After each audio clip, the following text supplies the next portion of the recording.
신약 성경 갈라디아서 6장 말씀 봅니다. 오늘 갈라디아서 6장 한 절만 보겠습니다. 6장 6절 한 절만 가지고 설교를 하기 때문에 6장 6절을 제가 봉독해 드리겠습니다. 가르침을 받는 자는 말씀을 가르치는 자와 모든 좋은 것을 함께 하라. 아멘. 오늘 하나님 앞에서 말씀을 가르치는 스승을 생각하는 주일입니다.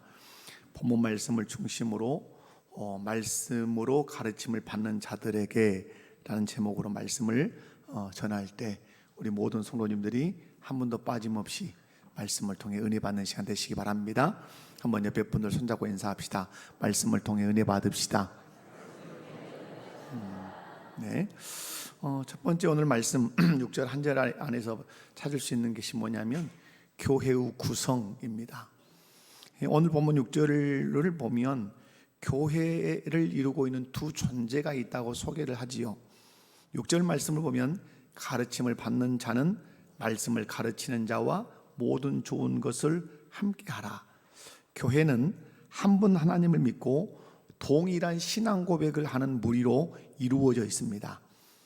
그런데 그 교회는 또 말씀을 가르치는 자와 말씀의 가르침을 받는 자로 이루어져 있습니다. 여기서 말씀의 가르침을 받는 자는 바로 성도들이고 말씀을 가르치는 자는 목회자들과 교사라, 목회자라고 이렇게 얘기할 수 있습니다. 하나님께서는 이렇게 교회를 말씀을 가르치는 자와 말씀의 가르침을 받는 자로 이렇게 이루어 두시고 구성을 하셨습니다. 하나님이 그렇게 하셨습니다. 그래서 교회에 그러면 여러 가지 요건을 생각할 수 있지만 교회는 강단이 있어야 합니다. 교회는 뭐가 있어야 된다고요? 강단. 강단이 있다는 말은 말씀을 선포하는 목회자가 있어야 교회의 구성을 할 수 있다 이 말입니다.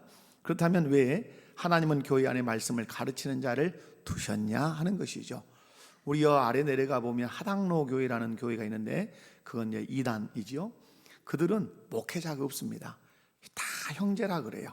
그래서 형제들이 돌아가면서 자기가 깨달은 말씀을 나누는 그런 집단들이에요. 그러나 정통교회는 그렇게 하지 않습니다. 왜 그렇습니까? 성경의 에베소서 말씀에 그가 목사와 교사로 세우셨으니 하면서 성경에 목사를 세웠다는 말씀이 있고 교사를 세웠다는 말씀이 있기 때문에 그래요. 그렇다면 왜 하나님은 교회 안에 말씀을 가르치는 자들을 두셨을까? 왜 말씀을 가르치는 목회자를 여러분 두셨다고 생각하십니까? 여러분 이 교회는 하나님께서 자기 피로 사셨습니다. 믿으십니까? 교회의 머리는 예수 그리스도십니다. 예수 그리스도가 교회를 통치하시고 그러므로 다스리셔야 합니다. 그렇다면 어떻게 예수님께서 당신의 몸된 교회를 통치하시고 다스리시느냐? 그 방법이 뭐죠? 그것은 말씀으로 교회를 다스리십니다. 그러면 스피커가 있어야 되겠죠. 말씀을 전하는 자, 선포하는 자가 있어야 되겠죠. 그 존재가 바로 목회자라 이 말입니다. 하나님께서는 교회 안에 말씀을 가르치는 목회자를 두신 중요한 이유, 말씀으로 교회가 어떠하도록 위해서? 다스림 받기 위해서. 그러므로 여러분이 말씀에 순종한다는 개념은 그냥 순종이 아니죠. 내가 말씀에 순종합니다 이 말은 교회 머리 대신 예수님의 통치에 다스림에 내가 순복하고 있다는 중요한 행위라는 사실을 잊지 않으셔야 합니다. 뿐만 아니라 말씀을 가르치는 목회자를 두신 이유는 우리 주님은 말씀으로 성도들을 길러가십니다. 말씀은 여러분의 영적인 자양분입니다. 그래서 말씀을 영의 양식이라고 하는 것입니다. 목회자가 전하는, 목회자가 가르치는, 목회자가 선포하는 그 말씀이 여러분의 양식이 되어서 여러분의 신앙이 쑥쑥 자라간다는 것이죠. 그것뿐만 아닙니다. 그 말씀이 여러분을 보호합니다. 여러분이 이단을 구별할 수 있는 것이 무엇입니까? 목회자를 통해서 배운 그 말씀이 기준이 되어서 참과 거짓을 구분하게 되죠. 그래서 이단으로부터 보호하는 것입니다. 뿐만 아니라 말씀으로 성도들을 인도합니다. 여러분 시편 119편 말씀에 보면 주의 말씀이 내 발의 등이요 내 길의 빛이라고 말씀해요. 내 발의 등이 내 길에 내 발의 내 발에 비치고 내 길에 빛이라는 말은 그 말씀의 빛이, 말씀의 등이 있어야 바른 길을 간단 말이죠. 우리 주님은 말씀으로 우리를 그렇게 인도해 가세요. 그래서 교회 안에 하나님께서 성도들이 있는데 그 성도들 안에서 목회자가 생긴 거잖아요. 그래서 그 목회자를 두신 중요한 이유는 다른 데 있지 않다. 교회를 말씀으로 주께서 통치하시기 위해서 목회자를 두셨고, 그 목회자가 증거하는 말씀을 통해서 성도들이 그 영의 양식을 먹고 자라고, 그 말씀으로 보호받고, 그 말씀으로 인도받되 예수께로 인도함을 받을 뿐만 아니라 영원한 천국으로 인도받게 하기 위해서 교회 안에 누구를 두셨다? 말씀을 가르치는 목회자를 두셨다 하는 사실입니다. 두 번째로는 말씀의 가르침을 받는 성도들을 향한 명령이 있습니다. 오늘 6절에 보면, 자, 오늘 본문을 보면 우리 주님은 가르침을 받는 자에게 명령하십니다. 가르침을 받는 자는 말씀을 가르치는 자와 모든 좋은 것을 함께 하라. 믿으십니까? 함께 해볼래? 함께 하면 어떻겠니? 이런 의견을 물으신 것이 아니라 모든 좋은 것을 함께 하라고 명하고 계세요. 우리 주님은 말씀의 가르침을 받는 자에게 말씀을 가르치는 자와 모든 좋은 것을 함께 하라고 하시는데, 그 이유가 뭘까? 왜 말씀을 가르치는 자와 모든 좋은 것을 함께 하라고 이렇게 명령하실까? 이거죠. 그 내용은 너무 간단해요. 실상 오늘 설교 내용도 너무너무 간단한 내용이에요. 여기에는 중요한 의미가 있어요. 왜 말씀의 가르침을 받는 자와 말씀을 가르치는 자는 모든 좋은 것을 함께 해야 되는가? 한번 여러분 질문하겠습니다. 여러분에게 어떤 좋은 것이 이렇게 생겼다. 그러면 누군가에게 이것을 함께 나누고 싶다면 그 사람과 여러분의 관계는 어떤 관계예요? 맛있는 것이 있다. 아니면 좋은 어떤 선물이 들어왔는데 누가 딱 생각나놨어요. 1. 원수 관계다. 2. 매우 친밀한 관계다. 몇 번이에요? 2번이죠. 미안해요. 너무 유치한 걸 질문해서. 그러나 생각 한번 해보자 이 말이죠. 여러분, 저도 맛있는 것이 이렇게 음식에 놓이면 그때 생각나는 사람들이 있어요. 저희 동기 목사님이 먹는 걸 좋아하시는 분이 계시는데, 그분이 좋아하는 음식을 제가 됐을 때 그분이 생각나고, 또 어떤 물건을 됐을 때 또 우리 어떤 성도님이 이걸 좋아하면 그 성도가 생각나기도 하고, 그렇죠. 왜 생각나죠? 친밀하고 좋은 관계이기 때문에 생각이 나는 거예요. 여러분, 모든 좋은 것을 함께 한다는 것은 관계가 좋다고 하는 뜻이에요. 그래서 여기 오늘 본문 말씀에서 가르침을 받는 자는 말씀을 가르치는 자와 모든 좋은 것을 함께 하라, 이 명령을 하신 이유는 다른 데 있지 않죠. 말씀을 가르치는 자와 어떤 관계가 되라? 친밀하고 좋은 관계가 되거라, 이렇게 말씀하시는 거예요. 내가 누구와 가장 친밀하고 좋은 관계인지 아는 방법, 우리가 방금 예를 들었잖아요. 좋은 것을 볼 때, 맛있는 것을 먹을 때 생각나는 그 사람이라면 나와 좋은 관계라, 그렇게 친밀한 관계가 되라고 우리 주님이 말씀해요. 근데 우리 주님은 말씀을 가르치는 목회자와 모든 좋은 것을 나눌 만큼 좋은 관계가 되어야 된다고 말씀해요. 여러분, 짜장면을 드시면 제가 생각나면 좋은 관계예요. 그죠? 어디 꽃을 보러 갔는데 우리 목사님하고 함께 왔으면 좋았을 것을 생각나면 더없이 친밀하고 좋은 관계겠죠. 그렇다면 성도는 왜 말씀을 가르치는 목회자와 모든 좋은 것을 함께 할 만큼 친밀하고 좋은 관계를 맺어야 되는가? 1차적으로는 우리 주님의 명령이기 때문에 그래요. 우리 주께서 모든 좋은 것을 함께 하라. 제 얘기가 아니죠. 지금 분명히 여러분 믿으십시오. 제 얘기가 아니라 주께서 바울 사도를 통해 하신 말씀이죠. 하지만 성도가 말씀을 가르치는 목회자와 모든 좋은 것을 함께 해야 할 만큼 좋은 관계를 맺어야 되는 실질적인 이유가 있어요. 그것은 말씀을 가르치는 목회자와의 관계가 우리의 신앙생활에 절대적인 영향을 끼치기 때문에 좋은 관계, 친밀한 관계를 맺을 것을 말씀해요. 여러분, 교회 시설이 첨단을 달린다 할지라도 교회에서 주는 밥이 전국에서 제일 맛있는 밥이라 할지라도 말씀을 전하는 목회자와 관계가 깨져 있거나 뒤틀려 있다면 그 목회자가 이 강단에서 전하는 말씀을 통해서 은혜를 받을 수 있다 없다? 없다예요. 없다. 목회자와 관계가 좋지 않으면 교회 오기가 싫어요. 혹시 경험해 보신 적 없으세요? 있다 하시네. 깜짝 놀랐네. 있다. 있을 수 있어요. 여러분 속으로는 아닌 척하지만 여러 번 있을 수 있어요. 목회자와 관계가 좋지 않으면 교회가 오기 싫을 정도예요. 그러므로 여러분, 교회의 문은 항상 열려 있지만 교회의 문을 열고 닫는 것은 무엇에 있다? 관계에 있는 거야. 어디에 있다? 관계에 있어요. 교회의 문턱이 높아지고 낮아지는 것이 뭐 교회가 그러지 않잖아요. 교회의 문턱이 높아지고 낮아지는 것이 어디에 있어요? 관계에 있어요. 여러분 곁에 있는 성도와 관계가 탁 깨지면 어쩌죠? 교회에 오는 것이 이제 고민스러워요. 그래도 성도와 관계가 뒤틀리면 그 성도가 여기 앉았다 그러면 나는 이쪽으로 앉으면 그런 대로 피해 갈 수 있어요. 그런데 저와의 관계가 뒤틀렸다면 이건 너무 어려운 거예요. 그죠? 마주보고 있어야 되죠. 마주봐야 되잖아요. 이 원수하고. 그러니까 목회자와 관계가 뒤틀리면 교회 자체가 오기 싫은 거예요. 그래서 교회를 쉬는 경우가 생기고 죄송한 말 교회를 옮기는 일이 발생도 하는 거예요. 여러분, 성도가 목회자가 전하는 말씀을 통해서 반드시 받아야 될 게 뭐죠? 은혜예요. 은혜. 여러분 이 시간 제가 전하는 말씀을 통해서 은혜 받으셔야 돼요. 아멘. 잠은 어디서 자고? 그리고 집에서 자고. 은혜는 어디서 받고? 예배당에서 받고. 아멘이시죠? 여러분, 자녀가 부모님께 막 대들었다 생각해 보세요. 그런 일은 없어야 되지만 자녀가 부모님한테 대들다가 학교를 갔어요. 돌아오는 길에 집에 들어가고 싶을까요? 안 들어가고 싶을까요? 경험해 보셨습니까? 그건 또 대답을 안 하시네. 그 경험은 많을 거예요.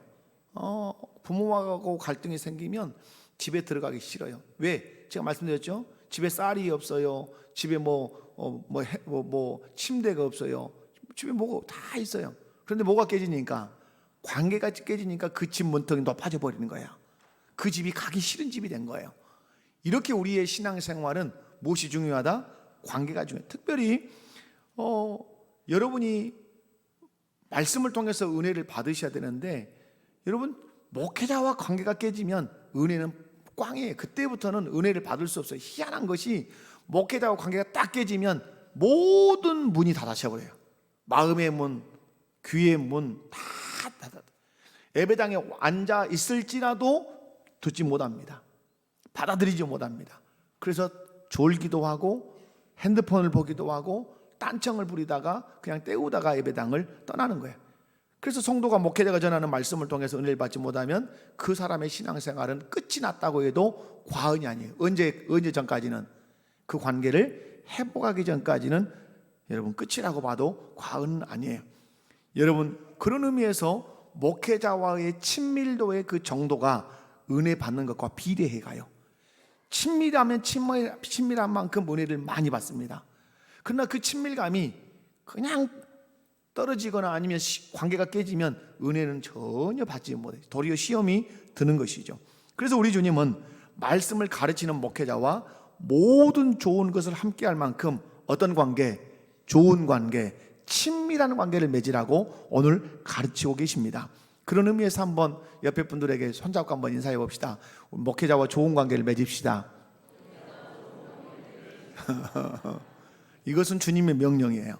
많은 사람들이 말씀을 잘 배우려면 이런 교육 환경 시설이 좋아야 된다고 생각을 해요.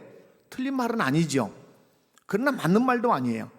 아무리 환경이 좋고 시설이 좋아도 관계가 딱 뒤틀리면, 말씀을 가르치는 사역자와 관계가 깨지면 말씀을 통해 은혜 받을 수 있다 없다? 은혜 못 받습니다. 전혀 못 받아요. 계속 하는 말이 뭐예요? 믿으십니까? 그러면 너나 믿어라. 그러죠. 잘하시기 바랍니다. 너나 잘해라.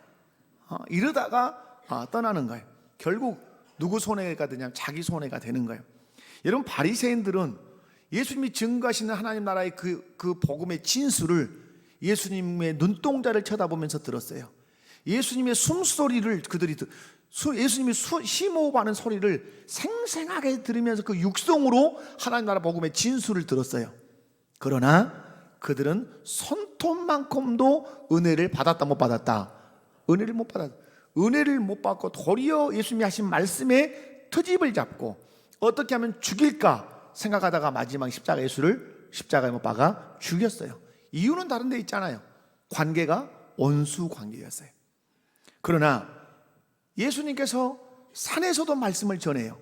그죠? 들에서도 전해요. 광야에서도 전해요. 회당에서도 전해요. 그런데 이 환경과 상관없이 은혜 받은 사람들이 있더라 없더라? 많이 있어요. 베세다 광야는 아침부터 저녁이 해가 질 때까지 앉아 있었던 사람들의 이야기가 베세다 광야 이야기예요. 거기에서도 사람들은 어째요? 은혜를 받는단 말이에요. 이유는 뭐죠? 예수님과의 관계가 사랑의 관계예요. 좋으니까 따라다닌단 말이에요.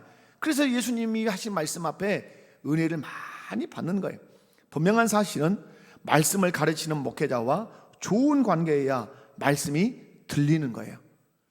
말씀이 들려야 하나님의 뜻을 알고 그 뜻에 순종해야 하나님께서 주시는 은혜와 복을 받을 수 있는 거예요. 여러분, 아이들이 공부를 잘하는 길이 있어요. 아이들이 공부를 잘하는 길은 선생님을 좋아하면 공부 잘할 수 있어요. 저는 국어를 좋아해요. 그러니까 국어를 좋아하니까 이렇게 시라고 그러면 웃기겠지만은 이렇게 시라고 한번 써보는 데가 있어요. 꽤 있어요, 저한테. 요즘은 많이 못 써요. 있단 말이에요. 그리고 글을 쓴단 말이에요. 글을 제 느낌을 쭉 이렇게 써요. 이유가 뭘까요? 이유는 국어 선생님을 제가 좋아했기 때문에 그래요. 그런데 저는 산수는 무지하게 싫어해요. 수학이라는 말은 저는 떠올릴 수가 없어요. 거의 그쪽에는 아주 꽝이니까. 이유는 초등학교 5학년 때 뒤지라고 두드러 맞았어요. 그런데 그 초등학교는 뭐 담당 선생님이 있는 게 아니잖아요. 담임 선생님이 다 가르치잖아요. 근데 수학 시간이었어요. 근데 그날 이제 막 5학년이 시작했는데 줄을 서라 했는데 분명히 저는 줄을 반드시 섰어요. 근데 어떤 연유에서인지 모르게 선생님이 저를 막 때리는 거예요. 그 시커먼 오죽을 가지고 와서 막 막 때리는 거예요. 엄청 억울하게 맞았어요. 옛날에 막 그렇게 때렸잖아요. 지금은 있을 수 없는 일이지만 그때부터 저는 산수는 싫었어요. 누가 싫으니까? 선생님이 싫으니까 산수가 싫어진 거예요. 그래서 산수는 못해요. 지금도 나누기를 하라면 이렇게 글씨로 120 나누기 점점해서 여기 뭐 4 그러면 4를 앞에다 써야 되는지 120을 뒤에다 써야 되는지 그건 잘 몰라요. 여러분 바보 목사와 우리가 신앙생활 하구나 그렇게 생각하시면 안 돼요. 계산기는 누를 줄 알아요. 선생님이 싫어지니까 뭐가 싫어져요? 그 산수가 싫어졌어요. 여러분의 자녀들 공부 잘하는 길은 선생님을 좋아하는 거예요. 그러니까 선생님을 흉보면 아이들이 공부 잘할 수 없어요. 여러분 신앙생활 그래서 중요한 건 뭐죠? 목회자의 관계예요. 목회자의 관계가 친밀하고 좋아야 목회자가 증거하는 그 말씀을 통해서 여러분이 은혜를 받을 수 있어요. 그러기 위해서는 성도는 말씀을 전하는 자와 모든 좋은 것을 함께 할 만큼 친밀한 관계를 유지하셔야 된다. 이런 관계는 물이 이렇게 흘러 들어오는 파이프 라인과 같아요. 여러분 상수원의 물이 아무리 깨끗해도 그 파이프 라인 안에 이물질이 끼어 있거나 뭐 녹이 슬어 있거나 그러면 결국 깨끗한 물을 마실 수 없어요. 왜? 상수원 물이 파이프 라인을 타고 오면서 더러워졌기 때문에 그러는 거예요. 마찬가지로 말씀의 가르침을 받는 성도가 말씀을 가르치는 목회자와 불편한 관계가 되면 아무리 여기서 성경 말씀을 있는 그대로 진리로 그렇게 전해도 관계가 깨지면 뭐가 일어나냐면 왜곡이 일어나요. 우리가 언론학이나 아니면 어떤 커뮤니케이션에 대해서 이렇게 배우는 그런 게 가장 기본적인 건 뭐죠? 너와 나 사이에는 필터가 있어요. 필터가. 그 필터가 자기 세계관이고 자기 경험이기도 하고 그리고 그 사람과의 관계이기도 해요. 좋은 관계는 그대로 들어올 수 있어요.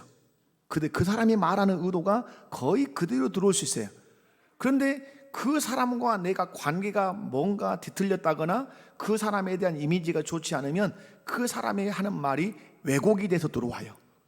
해석이 재해석이 돼서 들어와서 그걸 평가를 한단 말이에요. 그래서 본래의 의도를 내가 왜곡해서 그 진위를 다르게 생각할 수 있는 거예요. 여러분이 저하고 관계가 만약에 뒤틀려서 아니면 어떤 오해가 있어서 여기 말씀을 앉아서 들으면 제가 아무리 말씀을 전해도 여러분은 받아들일 때 왜곡되게 받아들이게 돼 있어요. 그 말씀을 들어도 은혜를 받는 것이 아니라 시험이 드는 거예요. 그러나 좋은 관계면 말씀을 그대로 받아들여요. 그 의도를 알아요. 그러니까 설명을 잘하지 않아도, 설명을 명쾌하게 해주지 않아도 관계가 좋으면 빨리 알아들어요. 이해 가시죠? 무슨 말씀을 하시려고 하는지 그 의도를 빨리 간파한다 이 말이야. 그런 의미에서 여러분, 강단에서 선포한 말씀이 여러분에게 은혜가 되려면 누구와 관계가 좋아야 된다. 지금 오늘 계속 이건 관계예요. 저와 관계가 좋아야 돼요. 여러분, 강단에서 선포한 말씀이 문제가 있어서가 아니에요. 말씀을 전하는 목회자와 성도의 그 관계 사이에 미움이라든가 시기라든가 오해라고 하는 이물질이 끼면 말씀의 왜곡이 일어난단 말이에요. 그래서 말씀을 통해서 은혜를 받을 수 있다 없다? 말씀을 받을 수 없어요. 그러나 이물질이 없이 관계가 친밀하고 관계가 좋으면, 어디서든지 만나면 목사님하고 하이파이브 탁 할 수 있으면, 어디서 만나면 허깅할 수 있는 좋은 관계면, 말씀을 제가 약간 오해스럽게 했다 할지라도 이해를 하려고 예를 써서 이해를 해버려요, 그 사람은. 그러나 관계가 뒤틀리면 이해할 수 있는 말인데도 불구하고 오해를 막 하기 시작해서 오해를 해버려요. 그래서 시험에 드는 거지요. 여러분, 만약에 자녀를 둔 부모님이라면 여러분이 자녀들 앞에서 말을 잘 하셔야 돼요. 특별히 목회자와의 갈등 관계에 있는 분들이라면 자녀들 앞에서 목회자와의 관계를 잘 말씀해야 돼요. 이유는 다른 게 아니에요. 혹시 여러분의 아들이나 딸이나 며느리나 손자나 손녀가 있는데 교회를 나오기를 자꾸 등한시한다, 교회 오기를 싫어한다, 많은 분들이 교회가 원인이 있다 이렇게 말을 하는 분들도 있어요. 있을 수 있죠. 그러나 1차적으로 여러분이 살펴야 되는 것은 여러분의 식탁 언어예요. 식탁 언어. 밥을 먹고 난 후에 과일을 드시고 차를 드시면서 교회 얘기를 나눌 때 어떤 얘기를 나누는지를 주도 면밀하게 점검해 볼 필요가 있어요. 내 아들이, 내 딸이, 내 며느리가, 내 손자 손녀가 교회를 오기 싫어하는 것은 이미 집에서 제초제를 뿌리는 거예요. 어떤 제초제를? 교회에 대한 부정적인 얘기를 계속하는 거예요. 교회 목회자에 대한 얘기, 또 우리 중직자들에 대한 얘기를, 부정적인 얘기를 계속하는 거예요. 교회가 못 쓰겄더라, 불량하더라, 순 도둑놈들만 모였는 것 같더라, 막 이런 얘기를 막 하면 아이들은 속으로 어릴 때부터 생각하는 거예요. 교회가 도둑놈들만 모여있다고? 목사님이 불량하다고? 장로님들이 막 그런다고? 얼레리 꼴레리네? 그 교회를 가면 나는 죽겠네? 그러면 교회 가고 싶어요, 안 가고 싶어요? 여러분, 당신은 교회를 나와요. 열심히 아빠로서 엄마로서 열심히 교회를 나오는데 식탁머리 앞에서 하는 얘기가 뭐예요? 다 교회 안 좋은 얘기 하는 거야. 그러니까 아이들은 그냥 제초제를 계속 맞아서 다 고사되는 것이죠. 여러분, 여러분의 자녀들이 신앙생활 잘 하지 않는다. 무엇을 살펴라? 식탁머리의 언어를, 그 대화를 잘 살펴보시라 이 말이에요. 그렇지만 여러분, 자녀들이 신앙생활 잘하는 그런 가정들은 여러분 목회자와의 관계도, 또 교회와의 관계도, 교회 성도들과의 관계도 아주 좋아요. 저는 어머니가 이렇게 농사를 지었잖아요. 늘 그런 거, 제가 언제도 말씀을 드렸지만 저희가 사과 과수원을 한 적이 있었어요. 망했어요. 결국은 기쁘게 망했어요. 아주 저희 아버님이 아주 많이 한탄스러워 하셨죠. 사과가 나면 사과가 진짜 큰 부사가 쫙 열려요. 그러면 그 사과가 익을 때 되면 어머니가 딱 사과가수원을 돌아다니셔요. 그리고 가장 크고 좋은 사과를 딱 몇 개를 따서 제 손에 들려서 이렇게 시켜요. 목사님 사택에 갖다 드려라. 그러면 제가 딱 퉁명스럽게 하는 말이 있었어요. 그게 뭐죠? 왜 목사님한테만 좋은 거 갖다 주냐? 그러죠. 그러면 저희 어머니가 꼭 두 말 없이 이렇게 말씀하셨어요. 우리에게 말씀을 가르쳐 주시는 분이시란다. 그러므로 우리도 귀한 것을 드려야 돼 하고 그런 늘 가르치셨어요. 그게 심부름은 제가 저희 집에 막내니까 제가 다 한 것이죠. 그러니까 저는 목회자에 대해서 어떤 관계, 어떤 마음이 늘 있었겠어요? 좋은 마음이 늘 있었어요. 그래서 어릴 때 어디서 놀았을까요? 사택에서 놀았어요. 어디서 놀았다고요? 시골 교회니까 사택에서. 그때 주일학교가 끝나면 웃으면 복이야요를 했어요. 흑백 텔레비에서. 그럼 어른들 다 올라가면 사택에서 웃으면 복이야요 뭐 이런 거 그 다음에 본 것 같아요. 여러분, 여러분의 아들 딸이 신앙생활 잘하기를 바라신다면 교회에 대해서, 예수 그리스도에 대해서, 목회자에 대해서, 장로님 권사님들에 대해서 좋은 얘기를 이렇게 들려주셔야 돼요. 그래야 나도 그런 장로가 되고 싶고 그런 권사가 되고 싶고 그런 목사가 되어서 그렇게 교회를 세우고 싶은 열망이 아이들 안에 생기는 거예요. 그 훗날에 애들한테 물어보면 너 커서 뭐 될래? 그러면 여러분이 뒤로 자빠질, 목사 그러면 탁 뒤로 자빠질, 그건 되면 안 된다고 막 그래요. 여러분 되라고 하셔야 돼요. 아셨습니까? 뭐 될래? 그러면 목사 된다고 막 기절하려고 하신 분들 너무 많아요. 그러면 안 돼요. 그리고 훌륭한 장로님이 되도록 그렇게 가르치셔야 돼요. 여러분, 여기서 모든 좋은 것을 함께 하라는 이 핵심적인 메시지가 뭐라는 거죠? 여러분, 먹는 것이나 어떤 값진 선물에 있는 게 아니에요. 여기서 모든 좋은 것을 함께 해라 이 말은 먹는 것을 또 좋은 것을 함께 해라, 여기에 초점이 있잖아요. 초점은 어디에 있어요? 좋은 관계, 친밀한 관계를 말하고 싶어서 모든 좋은 것을 함께 하라고 얘기한 거예요. 모든 좋은 것을 함께 할 만큼 목회자와 좋은 관계를 맺으면 결국은 누가 유익을 얻는다? 네가 유익을 얻는다. 네가 말씀의 은혜를 입고 영적인 유익을 얻을 거라고 그렇게 말씀하는 거예요. 사랑하는 성도 여러분, 분명한 사실, 말씀을 가르치는 목회자와 좋은 관계를 맺으면 신앙생활할 때 말씀의 은혜를 누리게 될 줄로 믿습니다. 복되게 신앙생활할 줄로 믿습니다. 여러분의 자녀들도 믿음 안에 바르게 서게 될 줄로 믿습니다. 세 번째는, 왜 말씀의 가르침을 받는 성도들에게만 모든 좋은 것을 함께 하라고 하셨냐 이 말이에요. 오늘 말씀을 주의 깊게 읽어보면 이렇게 말하죠. 가르침을 받는 자는 말씀을 가르치는 자와 모든 좋은 것을 함께 해라. 누구는 빼놨어요? 말씀을 가르치는 자는 빼놨어요. 그 뒤에 또한 말씀을 가르치는 자도 말씀을 가르치는 자와 모든 좋은 것을 함께 해라, 이 말이 쓰여 있으면 공평할 건데, 오늘 우리 주님은 바울 사도를 통해서 가르침을 받는 자에게만 명령했어요. 무슨 명령을? 가르침을 받는 너는 말씀을 가르치는 자와 모든 좋은 것을 함께 해라. 왜 이렇게 말씀했을까요? 여기에는 이미 중요한 의미를 담고 있죠. 여러분, 말씀을 가르치는 자는 이미 가장 귀하고 신령한 것으로 성도들과 함께 하고 있다는 전제가 들어있는 거예요. 여러분, 그런 의미에서 우리 한번 성경을 찾아볼까요? 고린도전서 9장 11절이에요. 갈라디아서 앞쪽으로 가셔야 고린도서를 만나지 뒤쪽으로 가면 마지막 요한계시록을 만날 수밖에 없습니다. 자, 고린도 전서 9장 11절이에요. 자, 화면에도 띄워졌는데 함께 읽어볼까요? 시작. 우리가 너희에게 신령한 것을 뿌렸은즉 너희의 육적인 것을 거두기로 과하다 하겠느냐. 아멘. 여기서 신령한 것이 뭐죠? 신령한 게 뭐예요? 하나님의 말씀이죠. 바울 사도가 말하죠. 신령한 것을 내가 너희에게 뿌렸다. 말씀을 뿌렸다. 그러므로 내가 너희에게 무엇을? 육적인 것을 거두기로, 육적인 걸 달라 한다 하기로 과하겠느냐. 이게 무슨 말씀이에요? 사도 바울은 신령한 말씀을 가르쳐 놓고 어떻게 한다는 거죠? 돈 좀 주시오, 헌금 좀 하세요, 이렇게 말한다 한들 과하다 하겠느냐. 그럴 권리가 나에게 있다, 이렇게 지금 말하는 거예요. 여러분, 이 세상에서 가장 귀한 것이 지금 무엇이라고 말씀합니까? 하나님의 말씀이에요. 말씀. 여러분, 이 말씀은 왜 가장 귀할까요? 말씀을 통해서만 누구를 알 수 있어요? 예수님을 알 수 있고, 그 예수님을 통해서만 하나님을 만날 수 있어요. 그리고 말씀을 통해서만 영생을 얻을 수 있고, 말씀을 통해서만 바른 길을 걸어갈 수 있어요.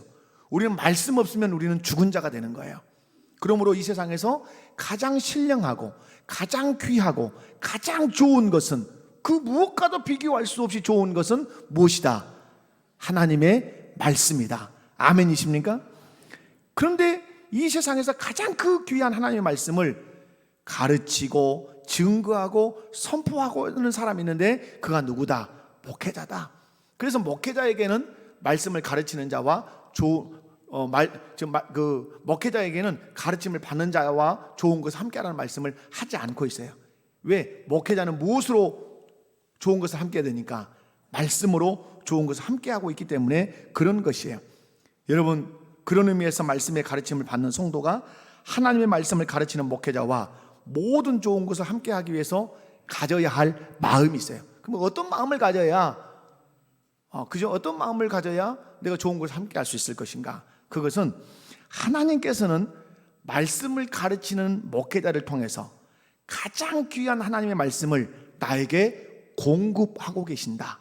이 마음을 가지셔야 돼요. 자, 정신 바짝 차리시고, 자, 하나님께서는 가장 귀한 말씀, 가장 신령한 말씀을 이 강단에 서 있는 목회자를 통해서 내게 공급해 주신다는 마음이 있어야 귀하게 여길 수 있어요. 뿐만 아니라 지금 나에게 필요한 말씀을 이 강단을 통해서 하나님이 내게 지금 주고 계신다는 이 믿음이 있으셔야 돼요. 여러분이 이 주일날 이 예배 가운데 나올 때 꼭 기억할 것은 이 두 가지예요. 주일날 나올 때 오늘 주님이 강단을 통해서 말씀한다 라고 하는 큰 전제가 있어야 돼요. 아멘. 오늘 하나님이 어디를 통해서 말씀하신다? 이 강단을 통해서 말씀하신다. 두 번째, 강단을 통해서 말씀하시되 네가 들어야 할 말씀이 그 말씀 안에 꼭 있다. 이 믿음을 가지고 말씀을 들어야 돼. 그래야 여러분이 귀를 쫑긋 세우고 눈동자를 저에게 응시하고 바른 태도로 말씀을 들을 수 있어요. 왜? 하나님이 이 시간 강단을 통해서 말씀하시되 누구에게 주시는 말씀? 나에게 분명히 하신 말씀이 있다 이 말이에요. 제가 목사장로 기도회를 갔어요. 저는 목사장로회를 어느 순간에 가게 되면서 많은 은혜를 받았어요. 목사장로 기도를. 그래서 거의 빠지지 않았어요. 그래서 제가 이제 코로나 지나고 이럴 때 이제 못 갔잖아요. 우리가 안 했잖아요. 그래서 이제 목사장로회 기도회를 간다고 신청을 해놓고 기도했어요. 하나님, 내게 들려주실 말씀이 있을 줄로 분명히 믿습니다. 하고 갔는데 첫날 첫 시간에 뒤통수를 탁 맞았어요. 진짜 울었어요. 회개했어요. 그리고 결단하고 돌아왔어요. 첫날. 둘째 날 또 혹 제 마음을 후빈 것이 있었어요. 또 울었어요. 여러분, 2,000명이라고 하는 목사님과 장로님이 모였어요. 여러분, 남자들만 모이니까 참 웃기긴 합니다. 그죠? 그 교회 담임 목사님이, 충영교회 담임 목사님 나오셔서 참 분위기가 경직됐는데 왜 그랬는가 했더니 특징을 하나 발견했다. 주일날에는 예배 때는 여자분들이 계시는데 목사 장로 기도회는 누가 없다. 여자가 없으니까 겁나게 경직됩니다 그러시더라고요. 그런데 그 장로님들의 눈에, 그 목사님들의 눈에서 뭐가 흐른지 아십니까? 눈물이 흐르는 것이에요. 나라와 민족을 위해서 기도할 때 여러분, 말씀 듣고 나면 주의 삼창에 치고 계속 기도하는 거예요. 강의 듣고 나면 또 주의 삼창에서 또 기도하는 거예요. 그래서 남자들의 눈에서 와, 눈물이 흐릅디다. 교회에서 그냥 눈물도 없을 것 같은 분들이 모였는데 울어요. 백발이 허연 분도 울고, 이제 초년병 목사도 울고, 장로님도 울어요. 누가 역사하시는 거예요? 하나님 역사하시는 거예요. 저는 목사장로 기도회에 가서 하나님께서 저에게 들려주신 그 메시지를 들었어요. 그래서 제가 그걸 놓고 기도하고 있고, 또 그렇게 주신 은혜를 따라서 제가 목회를 그 방향을 내가 놓치지 않겠다 하나님 앞에 고백하고 있어요. 뭘 은혜 받았냐고 지금 궁금해 하시는 것 같은데 말씀에 드릴 수는 없어요. 여러분이 교회에 올 때 두 가지 믿음 가지셔야 돼요. 강단을 통해서 하나님이 말씀하신다. 강단을 통해서, 그런데 누구에게도 말씀하신다. 내가 꼭 들어야 할 말씀. 그래, 꼭 좋을 때 자기가 들어야 할 말씀이 지나가고, 화장실 간다고 핸드폰 받으러 에비션 나가는 사람 꼭 그때 들어야 할 말씀이 지나가 버려. 그러시면 안 돼. 여러분, 오늘 여러분이 들어야 할 말씀 분명히 있었을 거예요. 그것을 여러분의 손에 꼭 쥐셔야 돼요. 마치 어린아이가 어떤 소중한 것을 주면 꼭 쥐고, 자면서도 쥐고 자잖아요. 어린아이들은 그렇게 말씀을 꼭 쥐고 세상으로 나가세요. 그리고 그 말씀을 붙들고 사세요. 그러면 하나님께서 말씀을 통해서 은혜를 주실 거예요. 그 은혜를 받는 가장 기초적인 관계가 무엇이다? 목회자하고 좋은 관계, 목회자의 친밀한 관계예요. 말씀을 맺습니다. 교회는 말씀의 가르침을 받는 성도와 말씀을 가르치는 목회자로 구성이 되어 있어요. 교회 안에 말씀을 가르치는 목회자를 두신 중요한 이유는 교회 머리 되신 예수께서 말씀으로 교회를 통치하시기 위해서, 그리고 그 교회 안에 있는 성도들을 말씀으로 양육해내고 말씀으로 보호하고 말씀으로 계속해서 인도해 주시기 위해서 교회 안에 목회자를 두셨다. 그런데 말씀의 가르침을 받는 자에게 주님은 명령하셔요. 어떤 명령하시죠? 좋은 관계 맺어라, 친밀한 관계 맺어라. 어떠할 정도로? 모든 좋은 것을 함께 하고 싶을 정도로 좋은 관계 맺어라. 그러면 그 유익이 누구에게 있을 거다? 바로 너에게 있을 거다. 나는 말씀을 통해서 내가 너에게 은혜를 줄 건데 강단을 통해서 은혜를 줄 거다. 그러므로 강단에 서 있는 목회자가 아무리 어리버리하고 부족한 것 같아도 좋은 관계 맺으면 네가 그 말씀을 통해서 은혜를 많이 받을 거다. 왜 말씀의 가르침 받는 성도에게만 모든 좋은 것을 함께 하라고 명령하셨죠? 목회자는 이미 신령한 것, 가장 귀한 말씀을 나누고 있기 때문에 그 말씀을 하신 거예요. 그러므로 여러분 여기서 좋은 것을, 좋은 선물, 여기에 집중되실 필요는 없어요. 집중해야 될 것은 뭐죠? 친밀한 관계여야 하구나, 좋은 관계여야 하구나.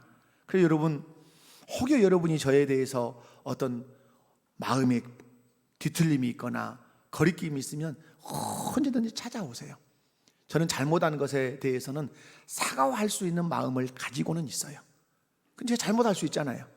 언제도 어떤 분이 찾아오셔서 이러지 않습니까 해서 제가 정중하게 사과를 한 적이 있어요. 저는 그런 용의가 있어요. 왜? 성도와의 관계가 너무 소중하니까. 내가 고집 부리면 그 성도는 결국 회중석에 앉아서 은혜를 받을 수, 나는 뻔뻔하게 여기서 말씀을 전할 수는 있을지 몰라요. 그러나 그 성도는 죽어버려요. 왜? 어떤 것을 오해를 풀려고 왔는데 그 오해를 사과하지 않고 그걸 받아들이지 않고 나 그런 적 없다고 낼름 가면 그 성도는 어떠겠어요? 그 성도는 여기 앉아서 은혜를 받을 수 없어요. 결국 죽고 마는 거죠. 그래서 목회자는 때로는 사과도 잘 해야 될 필요가 있다고 저는 믿어요. 여러분, 좋은 것이 있으면 짜장 먹는데 생각나면 저도 부르십시오.